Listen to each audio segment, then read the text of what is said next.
Почитувани повторно ќе ве поздравам од Приобави од Белград и ќе ви го најавам следниот соговорник во ова издание на форматот Елена Лука Worldwide. Често задоволство ми е да ви представам една од најмокните жени кога станува збор за светот на медиумите.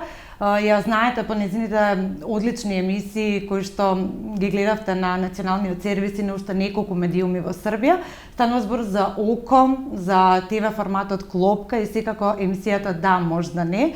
Иако таа е главен и одговорен уредник на забавниот програм на РТС или Радио Телевизија Србија, родена во Зрењанин и многу ретко дава интервјуа, што ми е посебно огромна задоволство и чест да ви ја најавам Оливера Ковачич. Оливера, добро дојдовте. Dobrodošli i vi u Beograd, drago mi je što smo se sreli i ovim povodom. Така, како што кажав, ретко давате интервјуа и посебно ми е драго што прифативте и да направиме еден убав разговор.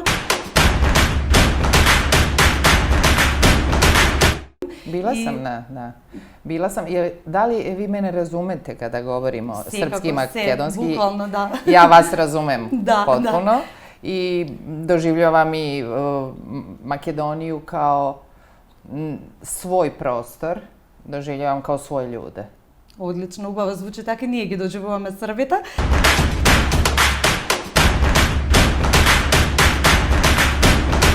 Ja se bavim novinarstvom i političkim novinarstvom od 1993. godine, kada sam radila na televiziji Politika, i 1995. kada sam krenula sa svojim autorskim emisijama. Nažalost, sa Makedoncima smo se sretali isključivo na temama raspada bivše države. To su bile teme koje su nas okupirale, kako smo nastavili da živimo odvojeno jedni pored drugih. Tako da su tu Purkovski, naravno, to je ona stara garda iz makedonske politike, bili sagovornici u mojim emisijama. Kasnije, kada smo se razišli kao države, prestalo je interesovanje javnog mnjenja za to šta se dešava ili u Makedoniji ili u Sloveniji. Isključivo je bilo zanimljivo ono što se tiče srpskog naroda u nekim bivšim jugoslovenskim republikama, a sada priznatim državama. Tako da nismo imali nekog lepog povoda za razgovor kada je politika u pitanju. Jednostavno smo ignorisali neke teme jer nisu bile teme od nekog našeg nacionalnog zanimanja ili interesa. O Makedoniji govorimo i volimo Makedoniju zato što ili idemo u Makedoniju, kada idemo na Ohrid ili u Skoplje, ili kada prolazimo kroz Severnu Makedoniju. Tako da ja imam prijatelje u Makedoniji. Moja jedna od najboljih prijateljica je Makedonka koja stalno priča namerno na makedonskom. Zato je dobro kad se razbijamo. Da. I koja je verovatno najbolja kuvarica od svih mojih prijateljica. I stalno ima neke makedonske specijalitete. Znači ste probale tavče, gravče? Jok, sve. Sve, apsolutno. Tako da meni je Makedonija uvek blizu i uvek mi je bliska ne samo u ovom smislu političkom, pratim naravno šta se dešava u Makedoniji u političkom životu, a sada sam u prilici da pratim i u tom zabavnom segmentu.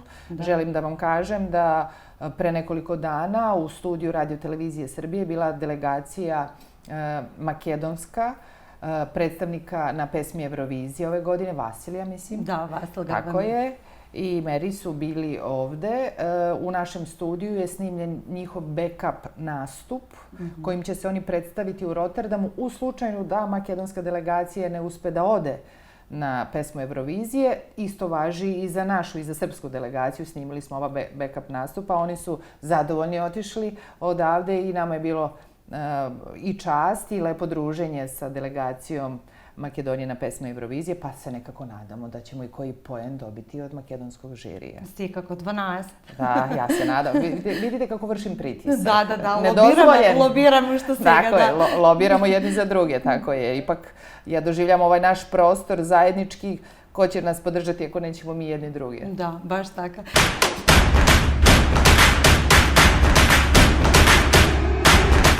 Ali ja sam pre svega čovjek televizije. Ja jesam počela u novinama, u NIN-u, međutim to je bio kratak period. Ja sam u stvari televiziju zavoljela i televizijski format. Ja sam i pokušala u tim svojim političkim emisijama da napravim politički show program, da to ne bude uštogljen razgovor, nego da to bude jedan dijalog koji će inspirisati ljude. Zbog toga sam ja imala u studiju vrlo često mnogo grupa studenata, različitih nevladinih organizacija. Meni je često razgovor u publici bio zanimljiviji od razgovora sagovornika. Ja sam to negovala decenijama, tu vrstu dijaloga. Imam stvari kojima se mogu pohvaliti, ali i oni kojima se ne mogu pohvaliti, jer odatle su iznikli različiti cvetovi i na desnici i na levici, problematični i pozitivni. Ali to je ono, kada biste znali u kom pravcu će nešto da ide, vi nešto ne biste uradili. Zabavni program je u stvari pre svega izazov bio što se tiče različitih televizijskih formata. Dakle, ja sam urednica i filmskog i sportskog programa. Mene kada sam postala urednik dočekale su olimpijske igre i pripreme za olimpijske igre i za delegaciju RTS-a koja je odlazila na olimpijske igre. Novogodišnji programi. Da, pošto ste fenomenalni na RTS. Mi smo te godine kada sam postala urednica smo krenuli sa novim načinom da pravimo novogodišnje programe i da konkurišemo svima. Ja ne mislim tu samo na nacionalne televizije u Srbiji, nego i u regionu. I naš odgovor je da su naši novogodišnji programi izuzetno gledali u svim tim državama koje su nastale na prostoru bivše Jugoslavije. Da, u Makedoniji se gleda, nije vejaske. Drago mi je, drago mi je.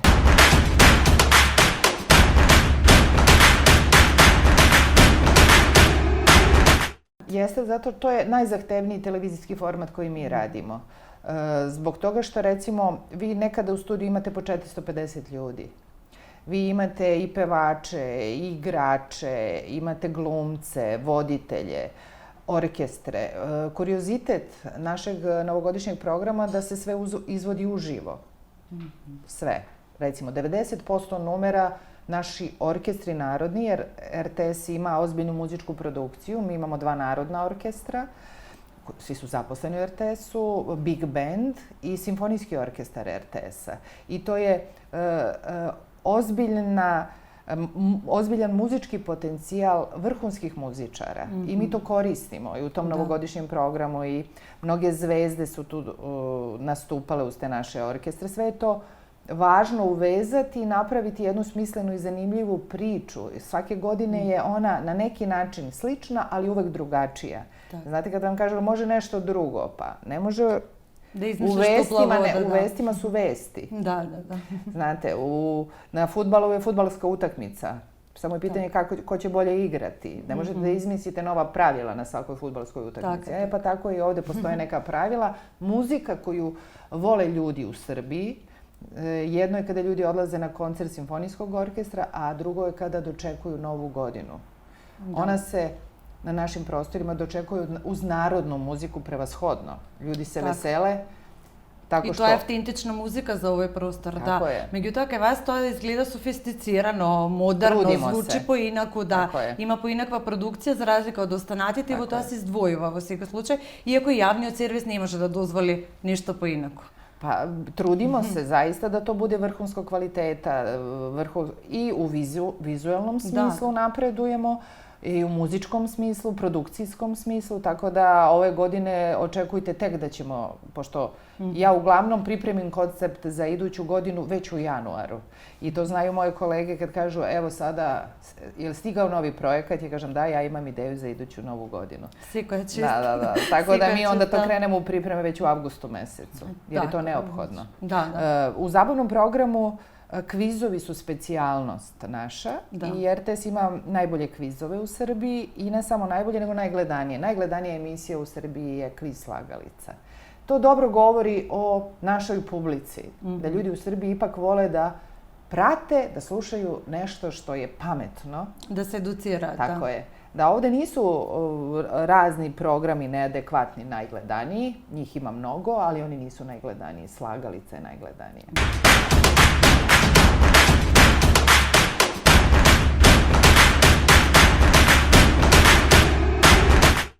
Ja mislim da svako vreme donese neki svoj izraz i donese svoju pošast Znate li šta je pošast? To je nešto što vas napadne, nešto loše što vas napadne. Kako korona.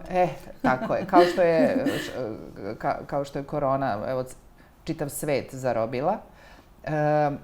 Kod nas reality programi su metastazirali u lošem smislu. Vi imate reality programe u Norveškoj. To je legitimna televizijska forma. Ali oni snimaju prirodne lepote svoje zemlje. Voze fjordovima, brodove, snimaju lepotu svoje zemlje i to je reality program koji je prihvatljiv građanima te zemlje, da je nešto lepo i korisno. Naši reality programi su metastazirali u smislu da vi postičete najgore ljudske osobine, da se ljudi kao u gladijatorskoj areni svađaju, tuku, lažu, podmeću. Вадат најлошото од нив. Lako je zaintrigirati ljude da gledaju nešto loše. I lako je ljude mobilisati na mržnju. Dovoljno je 3 dana 5 loših vesti da ljudi počnu da mrze nekoga. Jako je teško ljude mobilisati na dobrotu. Da volite drugog čoveka i da pomognete drugom čoveku. Samo velike zajedničke nevolje ujedine ljude. Kao što vidite da sad ova korona je ujedinila na neki način ljude da sad žele da pomognu jedni drugima. Postoji naravno i sebičnost koja nikad nije dobra. Ali pomoći drugom čoveku bez obzira ko je, šta je i odakle je u stvari ljudski imperativ. I naš program kada pravimo, mi pravimo program tako da on bude prihvatljiv ljudima sa ovih prostora. RTS nije u zabavnom programu zatvoren, autističan na nešto što je nešto interno naše, nego mi gledamo da budemo program za sve ljude sveta, za sve ljude ovog regiona, za sve naše ljude u našoj zemlji. I mislim da je to u stvari recept uspeha. Da tako što ćete biti krov pod koji mogu da se sakriju, da se sklone ili da bude dobro i drugim ljudima, da je u stvari jedna normalna ljudska misija.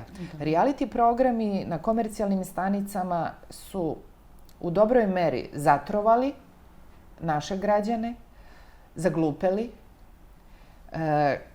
Televizije sa kojih se šalju poruke ludila, nazadnjaštva, primitivizma, gde razni kriminalci daju savete i govore, to je za mene kao nekog ko radi u javnom servisu, a i kao čoveka neprihvatljivo. I ja da sam u prilici da sankcionišem, ja bih to sankcionisala. Zato što to nije sloboda mišljenja. Znate, nemam ni ja slobodu da mislim o svemu, jer pre nego što imate slobodu mišljenja morate da nešto i znate o tome. Razumete? Jer u javnoj sferi je važno da preispitate to što želite da kažete. Jer ne smete da slažete, ne smete da dovedete u zabludu drugog čoveka, ne smete da uvredite i ponizite drugog čoveka. Vi smete da optužite onoga ko je zaista kriv za nešto. O svim tim elementima vi morate da vodite računa ako ste pošten čovek. To se izgubilo. Danas svako ima pravo da misli iako nema pojma o tome šta priča. I ima jedna teza da od kriminalaca i zločinaca vas štiti zakon, država, institucija, a od budala ne može niko da vas zaštiti. A mislim da je previše takvih u javnom prostoru. I ne samo u Srbiji, nego da je to neki trend koji je došao i ja mislim da će morati u jednom trenutku to klatno da se vrati. Da pristojan čovek, vredan i koristan čovek za sebe i za druge ljude bude imperativ svakog društva. Tako.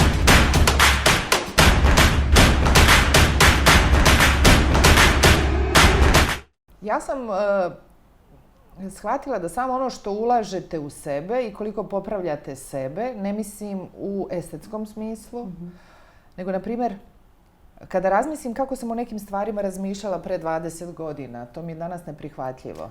Dobro li je normalno? Jeste, ali to da napredujete, bar tako ja doživljavam, da napredujete, da se usavršavate, da vodite mnogo više računa o tome kako se ponašate i kako se prema drugima ponašate, a onda da i taj svoj vizualni identitet usavršavate.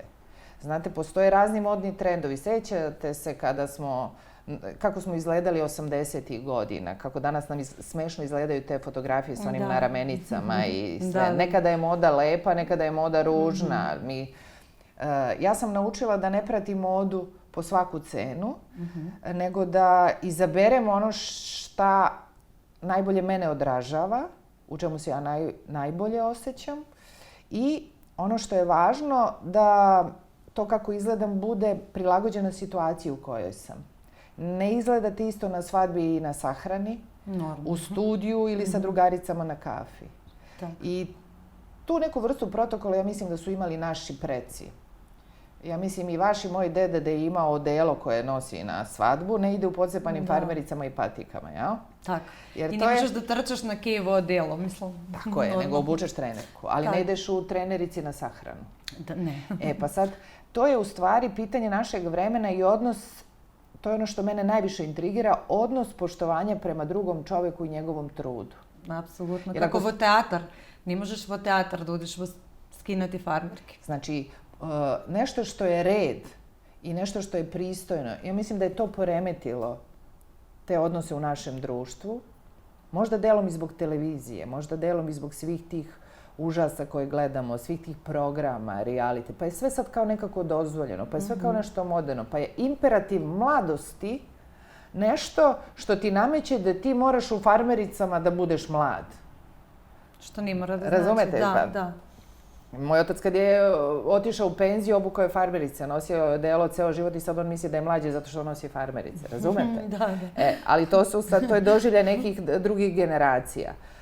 Način na koji poštujete drugog čoveka vidi se i po tome kako ste došli na njegovu svečanost, u njegovu kuću, u njegov show, Tako, ja sam trudav da vi spočitam. Ja sam upravo žela to da vam kažem, da ste se vi potrudili kada ste došli ovde da poštujete ovu situaciju kao i ja vaš intervju. Да, нормално така. Благодарение на модната куќа Елена Лука која што стои позади се во ова, нешто подоцна ќе ви подарам нешто од незината најнова колекција и ќе ви кажам нешто повеќе, нели во врска со оваа модна куќа, но повеќе од Чула сам да ќе ускоро бити у Београду. Да, наскоро ќе биде во Белград. Да, и ќе бидете поканети секако на отварање, ќе не биде чест. Имено имате прилика да дојдете во Скопје. Секако имате отворена покана. Фала лепо. Така.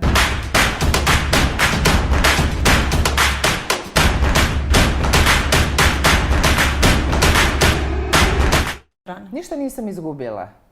Ništa nisam izgubila.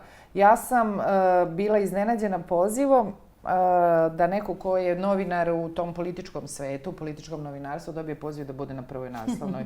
Ja nisam bila nikakva lepotica, manekenka, nešto slično, ali to su procenili urednici Playboya da je u tom periodu je bila izborna kampanja u Srbiji. I da su oni vezali to. I prvo pitanje, prvo dolazi Playboyu, tada je bila Srbija i Crna Gora. Nemojte zaboraviti da sam ja prva naslovna iz Crne Gore. Da. I ja sam se odlučila zaista zbog toga što ste vi rekli, to je prva naslovna strana. Ta naslovna strana u LA-u stoji na zidu među 17 ili 19 izdanja svetskih Playboya. Ja sam imala strah, hrabar čekor, da. Tako je, i uslove. I ja sam strašno ih uslovljavala. Da nema nikakve golotinje, da nema ovo, da nema ovo, sve. Da nije bude vulgarno. I ja ne znam kako su oni pristali na to. Oni su procenili da njima i po tim uslovima se isplati da ja budem na toj naslovnoj strani. Da. I taj broj je prodat u 75.000 primeraka. Nikada više Playboy nije prodat toliko u Srbiji. Nisam sigurna da li je to Srbija i Crna Gora ili samo Srbija, da je to rekordan broj. Da li zbog toga što je prvi, da li zbog toga što sam ja bila to sad ne znamo zašto, ali je to ostalo kao činjenica. Od svega pomalo, da je to ostalo kao činjenica. I ja sam se pripremila na to. Ja sam znala da je to bilo veliko iznenađenje. U mojim krugovima novinarskim odjednom je postao muk. Niko ništa nije komentarisao. Onda drugi su komentarisali negativno, pozitivno, to se podrazumeva. A onda su počele priče kao eto i mene su zvali, ali ja nisam htela. Što ništa nije tačno, znate. Pošto sam ja posle i pisala za Playboy, sećam se, radila sam sa Aleksandrom Tijanićem intervju za Playboy. Tako da je to jedno iskustvo zanimljivo i stresno. fotografije kada su mi poslali, ja sam bila jako nezadovoljna. Aha. Iako bi ja priobavi. Da, jer su mi poslali neke druge fotografije, onda sam ja s jednom prijateljicom se vozila Beogradom i gledala bilborde političara u izbornoj kampanji, govorila kako su svi oni lepši od mene. Znate? I to je bila jedna trauma kako i šta će to na kraju da ispadne. Samokritični ste Tako je. I na kraju sve to ispalo dobro. Ja sam čak i emisiju koju sam radila tog dana, ja sam tada radila na televiziji Pink, snimila unapred, prvi put sam snimila emisiju, da slučajno ne bi bilo nekih nezgodnih situacija gde bi ja morala sagovorniku da odgovorim. Ja se ne bi od toga ustezala, ali možda bi bilo neprijatno. Tako da različitih aspekata je tu bilo kad je bio Playboy. Iz ove distance je to... Što najmnogo se plašavte, ili nikoj od nas nisaka negativne reakcije, prirodno je nikoj da te saka, da te pufali, a nikoj da go misli sprotivno.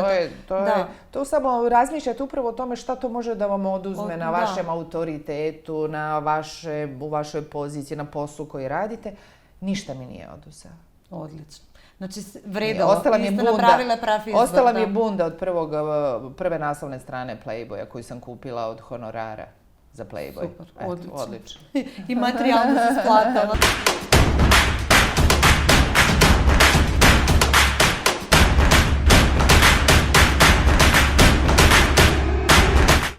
Prijateljstva su nešto u šta ulažete svoj život i svoju ljubav.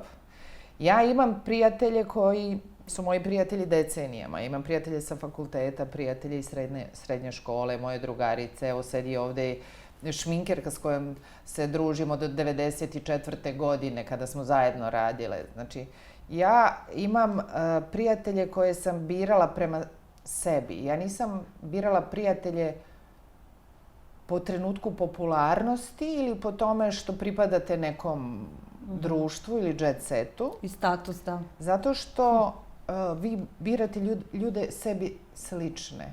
Sličan se sličnom raduje. Da. I ja znam gde ne pripadam. Mi smo u novinarstvu učili da novinar mora da bude dovoljno daleko, a opet blizu ljudi sa kojima razgovara, pravi emisije. Dakle, ja nisam prijatelj sa privrednicima i bogatašima, iako sam sa njima radila različite razgovore.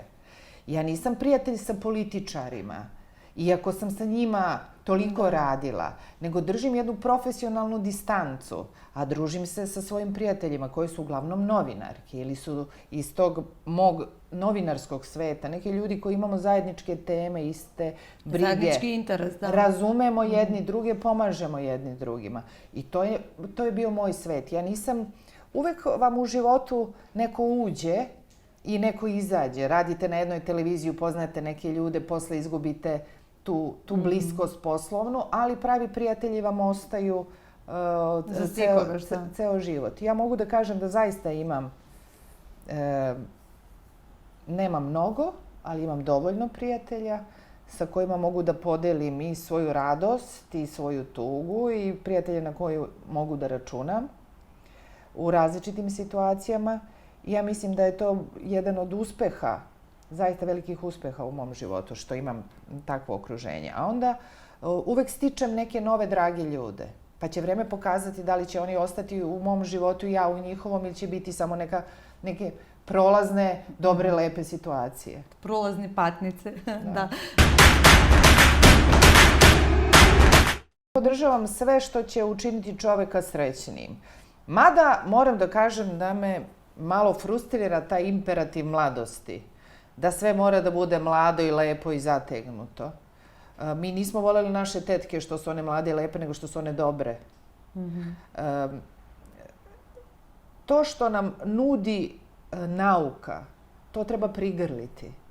Zašto bismo odbacivali nešto u što su ljudi uložili svoje znanje da bi nas usrećili? Dakle, ako postoji nešto što će meni ulepšati moj život i ja se osjećati bolje, ja ću to prihvatiti. Ja nisam dovoljno hrabra da se podvrgnem različitim tim operacijama i sve. Nemam ja za to, mislim, ipak treba, da, mogu da kažem petlje, mogu da kažem. Ne zavisi moj posao u toj meri od lepote, da sam ja sada zvezda, estradna na sceni, pevačica ili tako u spotu ili tako dalje. Znači, nije nešto što me posao tera da budem, ali volim sve to što će da vas popravi, sve te hijaluronske tretmane ili nešto slično. Da izgledate dobro za svojite godine. To je suštnost pravata formula. A ne da budem devojčica. Meni se sviđa Cher, da se razumemo, sviđa mi se. I ja bih voljela da izgledam i kao Cher i njena mama sa 90 godina. Ali ja mislim da to pripada nekim drugim svetovima, nekim bogatijim svetovima.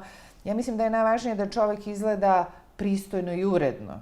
Mislim da se ta urednost malo pogubila u današnje vreme i kada su žene u pitanju i muškarci. Pristojnost. Pristojno i uredno. Očešljano, našminkano, mirišljavo.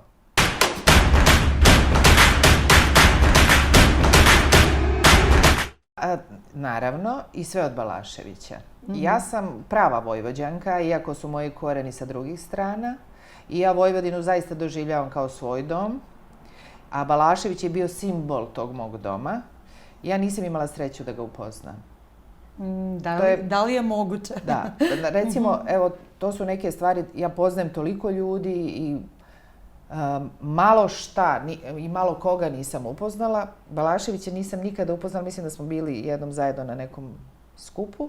Zvala sam ga više puta da bude i gost u mojoj emisiji, specijalnu emisiju da uradimo i za novogodišnje programe kao urednica i sve, ali nismo imali taj pozitivni odgovor, to su neki njegovi razlozi bili zbog čega nije želeo da se pojavljuje i to je negde ostalo kao jedan zarez, upravo zbog toga što sam ja neko ko je fan Balaševićev, koji znam sve pesme, sve, skoro sve, što razumem o čemu on peva, što to emotivno doživljavam, što decu sam im puštala te pesme, učila im i objašnjavala šta je, što je on oslikao Vojvodinu koja možda više neće ni biti takva kakva je u njegovim pesmama, ali mi još uvek znamo šta je crni švapski astal iz kuća naših baka. I vest o njegovoj smrti je za mene bila kao vest o nekom najbližem članu porodice i mene je to zaista istinski pogodilo. Mi smo joj radili tu emisiju kao oproštaj Đorđu Balaševiću. Nisam verovala da će to toliko sve nas da pogodi. Mi smo radili svi i plakali. Cijel region, da. I naša cela redakcija se isplakala pre nego što smo uradili emisiju o njemu. Zaista nisam znala da će to do te mere da pogodi i ljude u regionu i mene lično. Tako.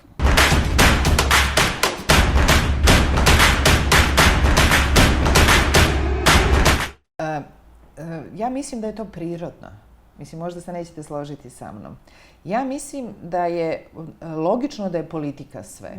Sada kada to kažem, znači politika u kulturi, politika u zdravstvu i tako dalje, politika je plemenita veština. Politika uobličava naše društvo i naše živote. To što smo mi društva nedovoljno razvijena, da mi kao građani razumemo šta znači naš servis, da je politika u interesu naših života, da nam organizuje, da mi živimo bolje, a ne da brinemo o tome ko je na vlasti i kako se zove. To samo govori o tome dokle smo mi kao društvo shvatili šta treba da rade političari u naše ime i da biramo takve ljude koji će uspeti da naše živote organizuju tako da smo mi srećniji, da volimo svoju zemlju, da se pridržavamo zakona, da poštujemo to što smo se kao društvo dogovorili. Znači, mi smo se dogovorili da imamo policiju koja će da nas štiti. I ta policija želim da nas štiti, a ne da zloupotrebljava to što smo mi njoj ukazali. Naše građansko poverenje, jer u ostalom svi mi plaćamo, pa i ovaj RTS plaćaju građani Srbije. I mi se, evo ja u zabavnom programu, ja se trudim da mi zadovoljimo te ukuse. Nikad to neće biti idealno da svako bude srećan, da se razumemo. Ali to je cilj kome težimo. I zato mislim da to što je politika u svemu, to je normalno. Ali nije normalno da je politika u zloupotrebama u svemu. Pa da će politika da određuje ko će biti direktor Doma za kulturu. Razumete? Da, i u osnovnu školu. Tako je. Ne, nego zna se ko će da određuje. Da ta struka zna šta i da taj sudija bude sudija, a ne da bude nečiji najamnik ovog ili onog političara. Politika treba da nam obezbedi okvir za srećan život, a ne da zloupotrebljava naše živote. A mislim da u svim našim zemljama to nije na tom stepenu. Mi ćemo često reći kako Skandinavci ne znaju ko im je premijer i kako je u Belgiji stalno jedan te isti premijer, zato što im nije važno ko je premijer, jer njihov sistem funkcioniše. I žive tu, Tako je. A kod nas se stalno okrene ceo svet kada se promeni neka garnitura. Mi kao da počinjemo ispočetka da živimo život, kao da nismo živeli i tako prolaze naše godine. To važi i za Severnu Makedoniju, i za Srbiju, i za Hrvatsku, za Bosnu, za Crnu Goru, za sve zemlje na našem prostoru. To znači da mi kao građani nismo dovoljno sazreli da znamo šta treba da radimo, da se bavimo politikom. Ja bih za vas glasala sutra, da izađe neka mlada žena koja kaže ja želim ovo da radim, ja bih njoj dala svoje poverenje. Ali mi nismo došli u taj stadijum da bilo koja mlada žena takva kao što ste vi izađe i kaže izvolite glasajte za mene zato što ja želim ovo i ovo i ja vam garantujem da ću ja da sprovedem ono što je vaš interes. Razumete? Ja sam se nagledala političara. Ja mislim da postoje neki ljudi za koje samo ja znam da su bili ministri. Da njihove žene su zaboravile da su bili ministri, razumete? Ja samo se prođem na ulici i kažem, znaš da je ovaj bio ministar bez portfelja u vladi Mirka Marjanovića. Ko je taj? Ja kažem, on je tako se zove, bio mi je gost u emisiji, ali to više ni on se ne sjeća toga, razumete? Ja sam svedok koliko je to sve prolazno i koliko je važno da vi ostavite nešto dobro iza sebe.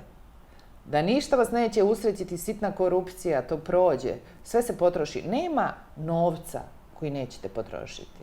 Da imate 100 miliona, vi ćete naći način to da potrošite. Dakle, nije poenta u tome da se bogatite i da 3 puta ručate, da imate 3 kreveta za ležanje. Nema potrebe za tim. Ja mislim da je u stvari najveća radost da možete... Vašite delo. Da nekog drugog usrećite i da pomognete i njemu da i njegov život bude lepši. Absolutno. И малите нешта го прават животот, дефинитивно. И ова наш интервју ќе биде некогаш едно убаво сеќавање и некое наше дело, на некој начин, дека сме го потрошиле квалитетно нашето време.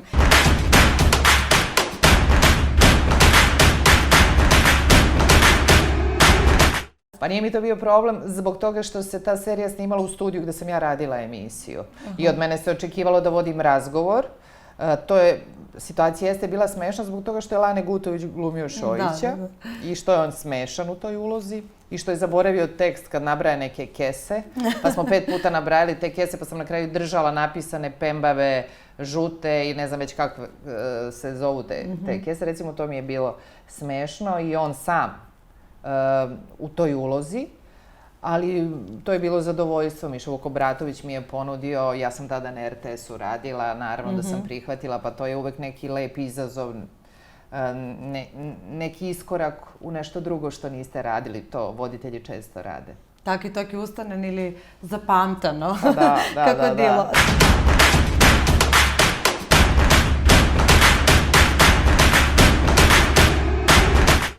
Mnogo stvari, kada pogledate unazad, često se pitam kako sam uspela nešto da uradim. Ja sada, na primjer, kada razmišljam o tome koliko sam ja puno radila, recimo kao novinarka, kao reporterka, kao izveštač iz Skupštine. Ja sad kada se setim da sam ja u štiklama trčala 3 puta dnevno od Skupštine do televizije Politika, ja se pitam kako sam ja mogla da trčim u tim štiklama toliko i da sve stignem da uradim. A to je u stvari pitanje energije i mladosti. I želba.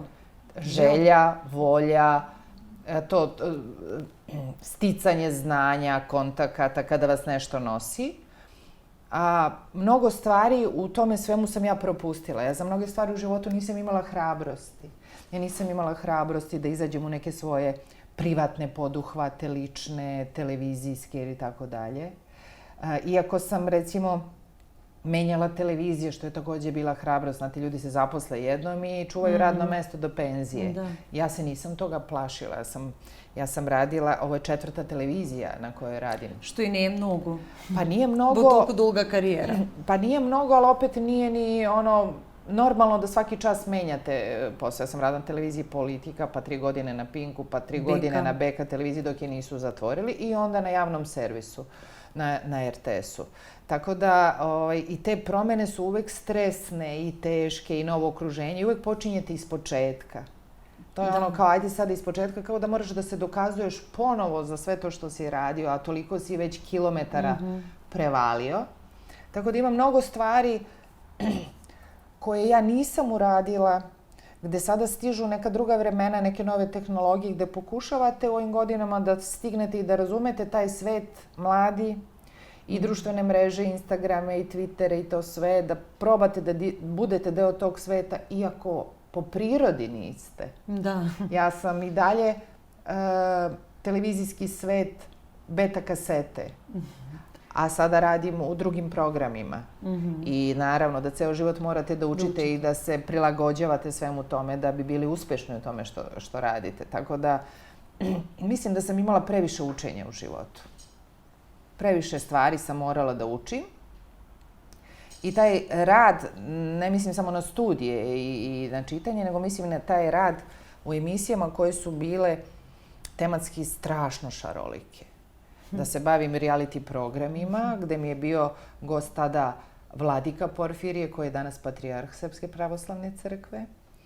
Da se bavim poljoprivredom, da se bavim natalitetom, ratovima, ratnim zločinima, suđenjima za ratne zločine, međunarodnom politikom, međunarodnim odnosima, ekonomijom, što mi je uvijek bilo najteže. Tako da kada vi vidite koje sam ja sve teme obrađivala, to je svakih 7 dana vi učite nešto novo. Nešto novo, da. I morate da razumete terminologiju tog nečeg novog. Mene su u šali govorili kolege, ti sada o tome najbolje znaš u Srbiji. Jer ja toliko preučim za emisiju, na kraju više ne znam ni šta da pitam, jer ja sam to sve savladala, razumete? Zaboravim to. Jer da nisam sve to zaboravljala, ne bi to moglo sve da stane negde u engrame u mozgu, kako se kaže. Tako, ja uvek pod Tijana Jurić, naravno, ako moje ime ili to što ja radim može da pomogne da se loše stvari u našem društvu sankcionišu ili zaustave, ja sam uvek za to. Ako možemo da pomognemo da se zaštite deca, da se zaustavi nasilje nad decom, ženama, toliko sam emisija radila o nasilju u porodici, da se pitam, mislim, koliko još treba toga da uradimo, da ljudi trezvenije o tome misle. Mislim da se malo popravljaju stvari, ali nikada onom brzinom koja je to potrebno. Кога сме веќе кај хуманост и кај ова борба против насилство и така натаму, тука е жената која што повторно ќе кажам, Елена Лука, се бори на ист начин исто како и вас. Тоа е една моќна, успешна жена која што не само што е дел од модата, туку дел од градежништвото и секако има своја фондација. Се надам дека ќе имате прилика малку повеќе да ја запознаете. Ова е еден мал подарок, нели, секако за одвоеното ваше време, и се надам дека ви се допадна овој разговор со оглед на тоа дека најлепше, да, разговарам со една, повторно ќе кажам, од најдобрите новинари на овие простори. Навистина ми беше чест. Hvala najviše, baš mi je drago i drago mi je da dolaze. Znate kako mi žene volimo i modne brendove, i modu, i sve što novo stigne nas to zanima, da se pronađemo u tome. Nikada dosta. Koliko cipela je potrebno jednoj ženi, to je pitanje. Makar i to bile na štiklu od 12 cm koje nosite samo u studiju, koje nikad ne možete da obučete na ulici, jer u tome ne može da se hoda. Вие дали имате најмногу чевли или па имам чанти, обично тоа е. Да, па имам доста ципела, ali stoje u kutijama. Jer to su sve cipele koje sam najčešće u studiju nosila, koje su jako visoka štikla, koje ne možete na ulici da nosite. I one služe isključivo tako što ih obujete pre nego što uđete u studiju. Recimo, takvih cipela imam više nego što mi treba, a ovih koje nosim svaki dan uvek nedovoljno. Tak. Vi благодарам, Оливера. Ja želim da pozdravim sve vaše gledalce u Makedoniji. Ja sam lično vezana za Makedoniju, Severnu Makedoniju i onu staru Makedoniju, zato što u mojoj kući su se godinama pričale priče o Makedoniji, zbog toga što moj otac je u Skoplju služio vojni rok 63. godine kad je bio zemljotres. I što i dan danas priča o svojim prijateljima koji su radili na Robna Kuka, Stojanču u Robna Kuka, to mi svi već znamo, i Buba koja je radila u robnoj kući, koji stalno je želeo da nađe te svoje prijatelje, nije ih našao. I to je negde onako ostalo, onako neka mala senka, što ne može da pronađe prijatelji iz Skoplja s kojima je 63. bio blizak. Одлично, да, ви благодарам уште еднаш, може ќе ги најдеме неговите пријатели. Да, баш бих волела. Да, така, ви благодарам уште еднаш и се гледаме некоја следна прилика во Македонија. Леп поздрав и хвала вам.